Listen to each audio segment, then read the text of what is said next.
NDE, l'une des plus grandes NDE qui soit, donc expérience de mort imminente ou expérience, aujourd'hui on dirait de mort rapprochée.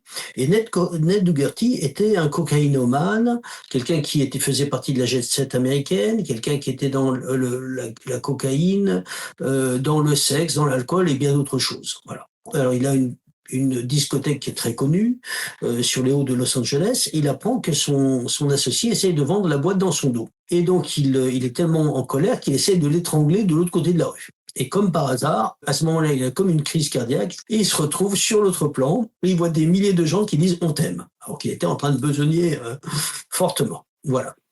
Et donc, à ce moment-là, il va parler d'un être qu'il appelle le Magnifique, etc. Et il va parler de la femme de lumière qui va lui expliquer des choses de l'avenir. Et le livre s'appelle Voie express pour le paradis, au jardin des livres. Alors la première partie, il parle un peu de sa vie, où il était athée, etc. Et après, il bascule sur qu'est-ce qu'il a vécu. Pour info, il a décrit le 11 septembre en disant, voilà, il va se passer quelque chose à New York et il va se passer aussi à Washington. Et ça a tellement été fort au niveau de ce qui était écrit que l'éditeur a dit, bon, Washington, on va un peu oublier, on va enlever cette partie-là. Et en fait, il a décrit le 11 septembre. Dès que ça a été repéré, son livre a été vendu à 70 000 exemplaires très rapidement, d'un seul coup. Je voulais vous lire juste un tout petit bout parce qu'on lui a montré des choses de l'avenir. Et là, c'est en page 185. Hein, le livre est sorti on est en 2004. Hein. Alors, écoutez bien ce qu'il dit. Et attention, tout en sachant qu'il explique bien que nous pouvons changer cela de par notre attitude si on est en attitude de lumière.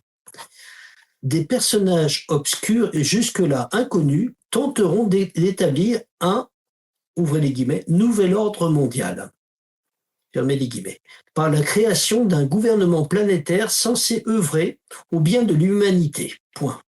Agissant de concert et sans avoir été élus, ces dirigeants s'efforceront de réorganiser les institutions financières et bancaires de la planète pour contrôler le monde à leur profit. Mus par un insatiable appétit de richesse matérielle, ils tenteront de fonder un monde séculier et matérialiste totalement dépourvu de liberté individuelle. Alors vous voyez que les choses sont vues par avance quand même dans les mondes de lumière. Donc on sait que c'est en train de se préparer.